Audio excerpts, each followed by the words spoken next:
Guys, welcome to back my YouTube channel. तो आज हमारा लेक्चर नंबर 3 है। सबसे पहले हमने स्टडी किया था कि क्या होता है इंसिडेंट रे, रिफ्लेक्टेड रे, और सेकंड में हमने स्फेरिकल मिरर के बारे में डिस्कस किया था। इंट्रोडक्शन भी अच्छे तरीके से बेसिक कॉन्सेप्ट को डिस्कस किया था। सेकंड हमने स्फेरिकल मिरर को ऑल ऑफ द डिस्कस कर चुके हैं। अब हमने रेगुलर, परसों भी मैंने वीडियो डाली, कल भी, आज सुबह भी मैंने वीडियो डाली है, तो 2 वीडियो हमारी अपलोड हो चुकी हैं। ये हमारी 3rd वीडियो है और इसके अकॉर्डिंग हर कोई स्टूडेंट्स होता है, उसे यही होता है कि हमें इमेज फॉर्मेशन नहीं करनी आती, ना कॉनकेव की ना कॉन्वेक्स की। बिल्कुल ईजी है। तो इस वीडियो में आपको कॉन्सेप्ट क्रिस्टल क्लियर हो जाएगा।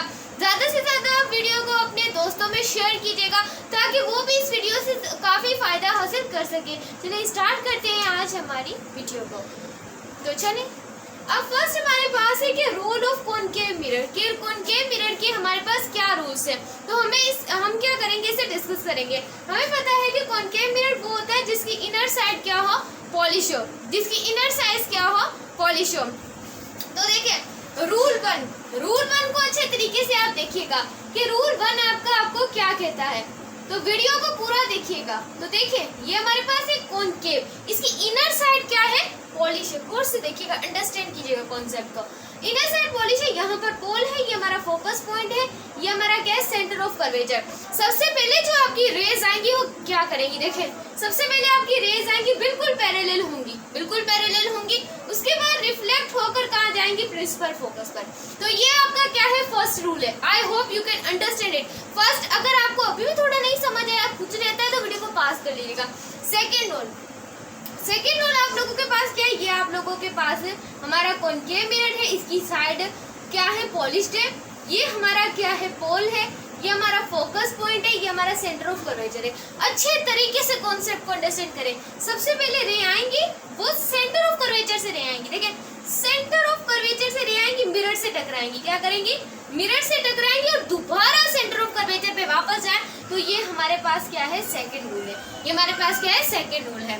थर्ड रूल को भी आप समझ लें, तो मैं थर्ड रूल यहाँ पर लिख लेती हूँ, तो आप अंडरस्टैंड कर लीजिएगा। मैंने इस वजह से पहले नहीं लिखा ताकि स्टूडेंट्स को ना हो कि हमें अच्छे तरीके से समझ नहीं आएगा। जितना हमारा डायग्राम मेथड से हमें समझ आता है उतना किसी से नहीं समझ आता। तो देखिए हमारे पास कॉनकेव मिरर हो गया, सही है। अब ये हमारा पोल हो गया, ये फोकस हो गया, ये तो सबको पता है, सेंटर ऑफ कर्वेचर का सबको पता है। अब ये लाइन सबसे पहले रे आएगी, वो फोकस से टकराएगी, फिर प्रिंसिपल एक्सिस की क्या हो जाएगी, पैरेलल हो जाएगी। क्या हो जाए, जब लाइन आए, फोकस से टकराए और प्रिंसिपल एक्सिस के पैरेलल हो जाए। तो ये हमारा थर्ड रूल था। यहाँ पर जो लाइन आई थी वो पैरेलल होती, फिर फोकस, यहाँ पर लाइन फोकस से है, फिर पैरेलल होगी प्रिंसिपल एक्सिस के। ये इन्वर्टेड था rule. I hope you can understand it. Video अच्छी लगे, वीडियो को लाइक भी आप शेयर कीजिएगा। अब हमारे पास इसका केस 1, हमने इन्हीं तीनों रूल्स को अप्लाई करते हुए इन इमेज को हम ड्रॉ करेंगे। तो फर्स्ट रूल, अब हमने क्या लिखा, object is placed between pole and focus. Pole and focus के बीच में अगर ऑब्जेक्ट रखे तो इमेज कैसी बनेगी। चले, पोल और फोकस के बीच में मैंने इसको इमेज को ड्रॉ किया। Clear, understand. अब सबसे पहले हम इसका फर्स्ट रूल लगाएंगे कि लाइट आई, बिल्कुल पैरेलल हो गई प्रिंसिपल फोकस के। अंडरस्टैंड। अब दूसरा हमारा यहाँ पर रूल जो लगेगा, वो लाइट आएगी और पैरेलल हो, और यहाँ में सेंटर ऑफ कर्वेचर से, और दोबारा वापस चली जाएगी सेंटर ऑफ कर्वेचर से। अंडरस्टैंड। अब यहाँ पर ये दोनों क्या करेंगी, यहाँ पर ये दोनों इमेजिनरी ड्रॉ होंगी। यहाँ पर हम यहाँ पर इसे, और ये बिल्कुल पैरेलल हो जाएंगी और सीधी हो जाएगी। आपने देखा जब भी कोई मतलब कि अपनी धारी उतारता है तो ना वो जैसे ही अपनी उसकी उम्मीद बिल्कुल डायरेक्ट दिख रही होती है, वो ऐसे बिल्कुल सीधा करके अपनी क्या शेव करता है, शेविंग करता है। तो उसमें भी यही मिरर होता है। अंडरस्टैंड। तो यहाँ पर जो हमारी इमेज बनेगी वो क्या बनेगी, देखिए इसकी जो नेचर है, ये देखिए उल्टी भी है, सीधी भी है, यानी कि वो रियल भी है, और वो इमेज हमारी क्या है, इन्वर्टेड भी है, और हमारी इन्वर्टेड भी है।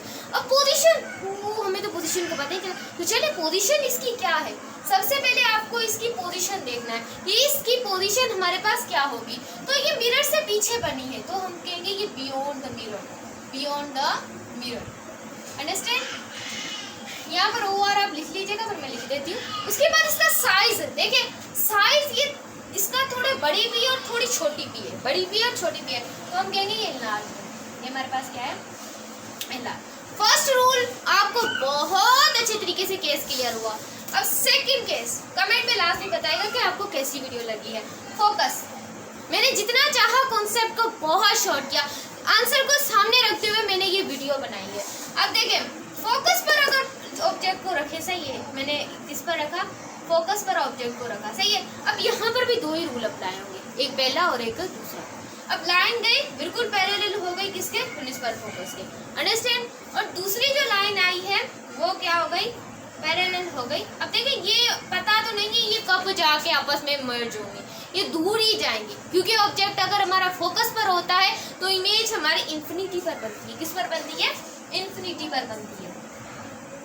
और इसका जो साइज होगा ये बहुत ज़्यादा होगा, क्योंकि बहुत ज़्यादा दूर तक ये जाके इमर्ज हो सकती है। अब हमारा ये होगा हाईली मैग्नीफाइड, ये हमारा क्या होगा, हाईली मैग्नीफाइड होगा।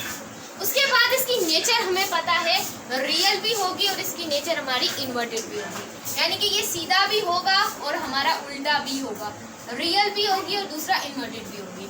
उसके बाद है, अगर आपका ऑब्जेक्ट को प्लेस करूँ मैं फोकस और सेंटर के बीच में, तो क्या होगा, कुछ नहीं होगा। हम ऑब्जेक्ट को प्लेस कर लेते हैं, अंडरस्टैंड हो जाएगा आपको कॉन्सेप्ट। अगर मैं ऑब्जेक्ट को सेंटर और फोकस के बीच में रखती हूँ, ये मैंने बीच में रखा, तो यहाँ पर भी दो ही रूल अप्लाई होंगे कि इमेज जाएगी, मिरर से टकराएगी और दोबारा ये फोकस पॉइंट पर आएगी।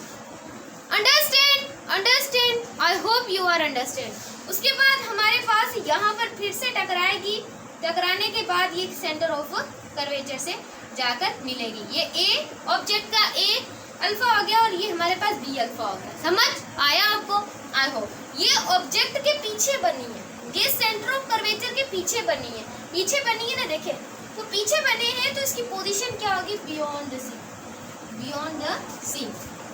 इसका साइज, ये थोड़ी बड़ी भी होगी और ये थोड़ी छोटी भी होगी, तो आप इसको मैग्नीफाइड भी कह सकते, मैग्नीफाइड भी आप इसे कह सकते हैं, और दूसरा आप इसे क्या कह सकते हैं, आप एक तो मैग्नीफाई हो जाती है, दूसरा इनलार्ज हो जाती है। उसके बाद इसकी नेचर क्या है, रियल भी हो सकती है और ये इन्वर्टेड भी हो सकती है। हम यहाँ पर लिख लेते हैं real and inverted. I hope आपको कॉन्सेप्ट बहुत अच्छे तरीके से क्रिस्टल क्लियर हो गया होगा, बहुत अच्छा मैंने आई होप कि आपको समझा दिया होगा। अगर नहीं समझ आए मुझसे कमेंट सेक्शन में सवाल करें। अब हम चलते हैं इसके 3 रूल्स। तो आ चुके हैं हमारे कॉनकेव मिरर के लास्ट 3 रूल्स की तरफ। तो अच्छे तरीके से आप इसे सीखिएगा, सही है, वीडियो से ज़्यादा आप नॉलेज गेन कीजिएगा क्योंकि बहुत नॉलेजिंग है। उसके बाद हमारा सेंटर एड सेंटर, अगर इमेज हमारे सेंटर पर हो यानी कि सेंटर ऑफ कर्वेचर पर हो तो कैसा बनेगी इमेज, सही है। ये सेंटर ऑफ कर्वेचर पर रखे इमेज ही वहां पर बनाते हैं, तो हमें पता है कि यहाँ पर हम पहला फर्स्ट रूल लगेगा कि पैरेलल होकर प्रिंसिपल एक्सिस पर आ जाएगी। अंडरस्टैंड हुआ, बिल्कुल अंडरस्टैंड हुआ होगा। उसके बाद अब देखिए, अब हम यहाँ पर दूसरा रूल नहीं लगाएंगे, यहाँ पर हम यहाँ पर पहला रूल लगाएंगे। इस वजह से मैंने ये रूल लिखे रहे कि स्टूडेंट्स को यहाँ पर कोई भी डाउट मुश्किल आए। एक पहला रूल लगेगा और दूसरा आपका तीसरा रूल लगेगा यहाँ पर। तो यहाँ पर हमें एक लाइन है जो कि अब प्रिंसिपल फोकस से जा रही है, तो ये क्या होगी, पैरेलल हो जाएगी प्रिंसिपल एक्सिस के। क्या हो जाएगी, पैरेलल हो जाएगी किसके, प्रिंसिपल एक्सिस के।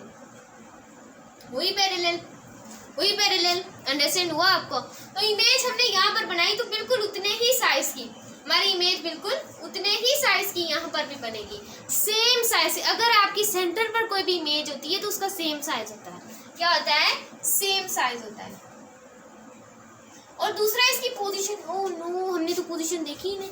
ये हमारी सेंटर ऑफ कर्वेचर के क्या बन रही है, पीछे बन रही है। क्या बन रही है, पीछे बनी ना, बनी होगी। अब देखें, बनी पीछे बनी तो हम बोलेंगे beyond the C, beyond the C. या आप ऐसे भी बोल सकते हैं एट द सी, आप एट सी भी बोल सकते हैं, एट योर विश। उसके बाद ये हमारी नेचर रियल भी बनी है, ये सीधी भी बनी है, ये उल्टी भी बनी है, तो इन्वर्टेड भी है।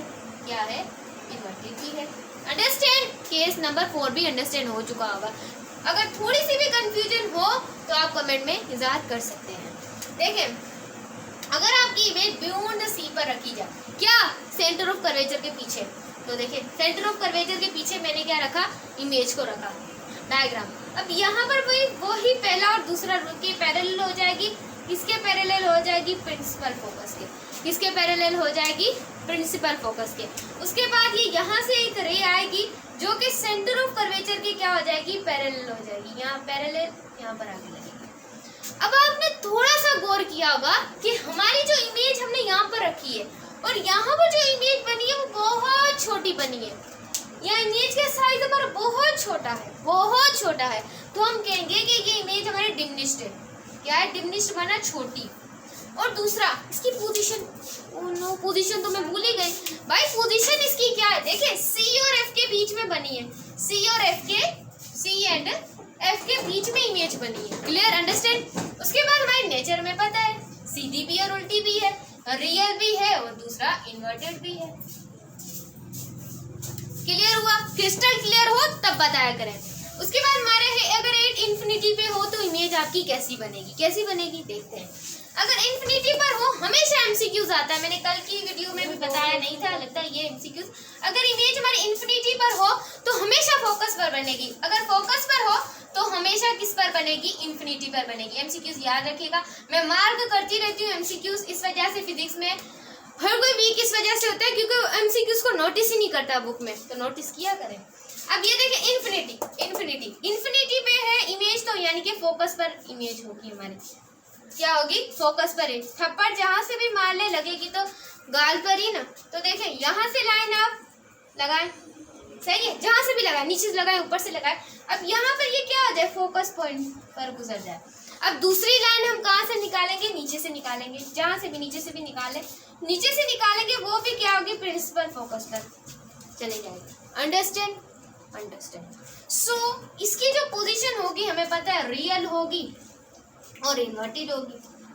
और इसकी पोजीशन, पोजीशन तो मुझे पता ही, फोकस पर बनी है, फोकस पर बनी है। ये कोई पूछने वाली बात है, फिर भी मैंने बोला पूछ लेती हूँ। उसके बाद हमारा साइज, ओह नो साइज तो बहुत बड़ा बना है, नहीं साइज बिल्कुल पॉइंट बना है, पॉइंट साइज भी कह सकते हैं और आप ये भी कह सकते हैं हाईली डिमिनिश्ड। तो मैं इस वजह से सारे नाम लिख देती हूँ क्योंकि कोई कहाँ पर क्या लिखवाता है, कोई कहाँ पर सेंटर में क्या, एकेडमी में क्या लिखवाता है। तो चले हम अपने कॉन्वेक्स मिरर की रूल्स की तरफ मूव ऑन होते हैं। चुके हैं हमारे लास्ट टॉपिक, हमारी वीडियो के लास्ट टॉपिक जिसे हम कॉन्वेक्स मिरर कहते हैं। जो आयो आपको कॉन्वेक्स मिरर का कॉनकेव का रूल तो अंडरस्टैंड हो ही चुका होगा, कॉन्वेक्स मिरर का भी पढ़ लेते। तो स्टार्ट करते हैं। तो देखिए रूल 1 गौर से समझिएगा, बहुत आसान है, मुश्किल कुछ भी नहीं होता और वही रूल अप्लाई होगा। बट यहाँ पर इसकी आउटर मोस्ट लेयर क्या है, पॉलिश है। इसकी आउटर मोस्ट लेयर क्या है, पॉलिश है। Understand, understand. अब यहाँ से एक रे आएगी, सही है, रे आएगी, वो प्रिंसिपल फोकस से टकराएगी। किससे टकराएगी, फोकस से टकराएगी। उसके बाद ये पैरेलल हो जाएगी, क्या हो जाएगी, पहले आई बिल्कुल पैरेलल सॉरी, ये आएगी फोकस पे टकराएगी। उसके बाद ये क्या चली जाएगी, वापस चली जाएगी किस पर, फोकस पॉइंट से। फिर ये इस तरीके से क्या चली जाएगी, वापस चली जाएगी। ये इसका फर्स्ट रूल है, सेम टू सेम जैसा हमने कॉनकेव में पढ़ा था। कॉन्वेक्स का भी ऐसे। रूल नंबर 2 समझिएगा कि रे टकराएगी, पैरेलल नहीं होगी, ये टकराएगी फोकस से, फिर क्या हो जाएगी, फिर पैरेलल हो जाएगी किसके, प्रिंसिपल फोकस, प्रिंसिपल एक्सिस के। समझ आया आपको, अंडरस्टैंड हो ही गया होगा। वीडियो नहीं, अगर थोड़ा सा भी समझ नहीं आया तो वीडियो को पॉज करें, दोबारा देखें। उसके बाद हमारा है रूल नंबर 3, इसे गौर से समझिएगा। ये रे आएगी कर्वेचर से टकराकर दोबारा कहाँ चली जाएगी, कर्वेचर पर वापस। और रूल नंबर 4 जो कि ज्यादा आपको टीचर्स बताते हैं, कुछ नहीं बताते, तो इससे भी समझना लाजमी होता है। ये रूल हमारे यहाँ पर इस्तेमाल होगा, अंडरस्टैंड। अब ये है कि लाइन पोल से टकराएगी, पोल से टकराने के बाद अब देखें रिफ्लेक्शन हमने पढ़ा था, रिफ्लेक्शन में पढ़ा था कि कोई चीज टकरा कर दोबारा क्या आ जाए, वापस आ जाए, इंसिडेंट रे और रिफ्लेक्टेड रे। क्लियर। अब ये फोकस से पोल से टकरा कर दोबारा अपने सेम मीडियम में क्या आ जाएगी, वापस आ जाएगी। ये हमारा हो गया इंसिडेंट, ये हमारा हो गया रिफ्लेक्टेड। अंडरस्टैंड। अब हम चलते हैं अपने केसेस की तरफ। तो इसके 2 ही केस है, बहुत आसान है। हाँ उसमें 6 केस थे, इसमें तो वेरी नाइस। चले स्टार्ट करते हैं। अब यहाँ पर ये हमारा क्या है, कॉन्वेक्स मिरर, याद रखिएगा। यहाँ पर वो बोल रहे ऑब्जेक्ट को प्लेस करो पोल इन्फिनिटी पे, तो हमने यहाँ पर इस ऑब्जेक्ट को प्लेस कर लिया है। अब यहाँ पर हमारा फर्स्ट रूल ही अप्लाई होगा जो कि हम इस्तेमाल करते आ रहे हैं, यानी कि ये पैरेलल हो जाएगी। पैरेलल होने के बाद ये टकराएगी, कहाँ पे टकराएगी, फोकस पॉइंट पर। अंडरस्टैंड। तीसरा यहाँ पे चौथा रूल लगने वाला है। गौर से समझिएगा। ये अब आएगी रे, यानी कि ये रे आएगी, फोकस से टकराएगी, फोकस से टकराएगी, यानी कि जो इंसिडेंट रे ये टकराने के बाद अपने क्या आ जाएगी, सेम मीडियम में क्या आ जाए, वापस आ जाए, क्या आ जाए, सेम मीडियम में वापस आ जाए। ये ए ऑब्जेक्ट, ये बी ऑब्जेक्ट, ये ए डैश, ये बी डैश ऑब्जेक्ट। अब आप इमेज देख सकते हैं कि हमारी वर्चुअल बनी है, ख्याली इमेज बनी है।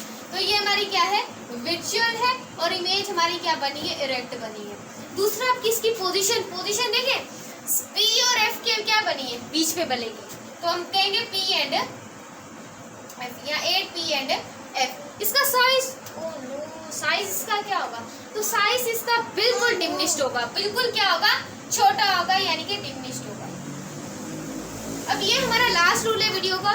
तो एट इन्फिनिटी, अगर मैंने बताया था इन्फिनिटी पर एज हो तो फोकस पर बनेगी, अगर फोकस पे हो तो वो इन्फिनिटी पर बनेगी। अंडरस्टैंड। अब यहाँ पर हमने ऑब्जेक्ट को जहाँ से भी आप बनाए, यहाँ से लाइन निकाल लेते, ड्रॉ कर लेते, यहाँ से लाइन ड्रॉ कर लेते, ये फोकस पॉइंट से टकराएगी, दोबारा वापस आ जाएगी, लिखने की जरूरत ही नहीं है। तो ये दोबारा इससे टकराने के बाद ये भी कहाँ पर चली जाएगी, फोकस पॉइंट पर चली जाएगी। तो आप इमेज देखें, हाईली डिमिनिश्ड, बहुत छोटी है। पॉइंट साइज भी कह सकते हैं, पॉइंट साइज एंड हाईली, आप इसे डिमिनिश्ड भी कह सकते हैं। मैं इस वजह से सारे बताती हूँ कि आप कंफ्यूज ना हो।